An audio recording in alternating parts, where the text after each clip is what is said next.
My name is Moshe Yudkowsky. I'm an independent consultant in two areas, speech technology and in innovation. So people come to me sometimes, they want to do speech technology, they need CCXML, voice XML, new ideas, understanding how things work, education. The other times people sometimes come to me and say they need an idea for a new product, how to restructure a business, or items of that nature, and I'll work with them on those issues as well.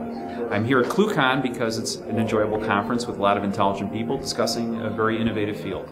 I've written a book called The Pebble and the Avalanche. It's about why certain innovations cause revolutions in technology and goes back through the past 200 years and highlights certain innovations and discusses why they were important, how they were important, and how to actually analyze new innovations that people come up with to say, is this likely to be revolutionary? And then it explains how you can actually take a problem and think of it in certain terms and try to generate an interesting solution to it. One of the things that I like to do occasionally when I'm confronted with new technology is compare it to an old technology that everybody's familiar with. So today's question and today's talk was about cars and how it relates to telephones. And what's interesting is if you look, people have a very clear idea they can customize their cars. They change sometimes cosmetically, sometimes radically. People change the wheels. They change the wheel size, they change the steering wheels out. Depends on how in you are to it. And there's certainly a culture here in the United States of people customizing cars. Raising them high up, lowering them low down, right? Making them into hot rods, customizing the outside, putting in new lights. Tremendous amount of customization, even though these are very expensive objects. There are industries, you can go online or buy catalogs, wander into a parts store, you'd be astonished by how much you could modify in your car, not just the replacement parts. That's at the very high end.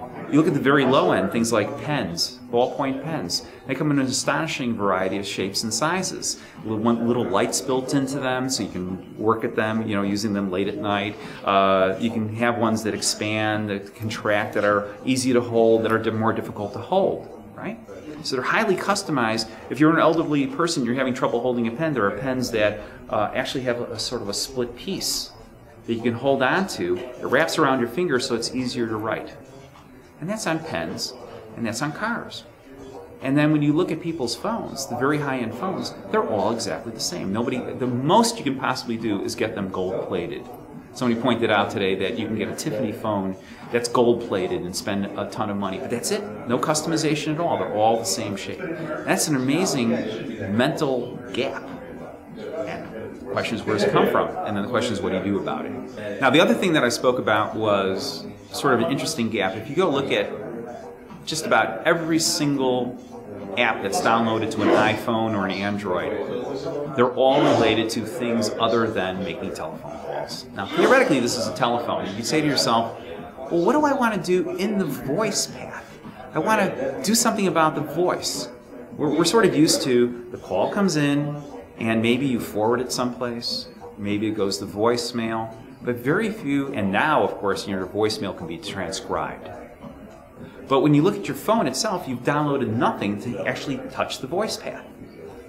So in today's talk, I wanted to raise the ideas of different outlandish ideas that you can do in both of those areas. So the first one, people came up with the idea of you can take your phone and build it into a fly fishing rod. And so you go fly fishing, and the accelerometer in the phone would tell you, cast a little bit differently. And so now that means, of course, you can do it into a golf club too, right? Your golf club measures the swing of your golf club, a little Velcro your phone onto your golf club and go like this, and it tells you how to improve your golf swing. Or maybe it's built into it. So those would be an interesting, and by the way, you can use it for making phone calls. So these were outlandish ideas. The other idea, which is a little bit more practical, is that women who wear dresses or fancy clothing don't have a pocket to put a cell phone in.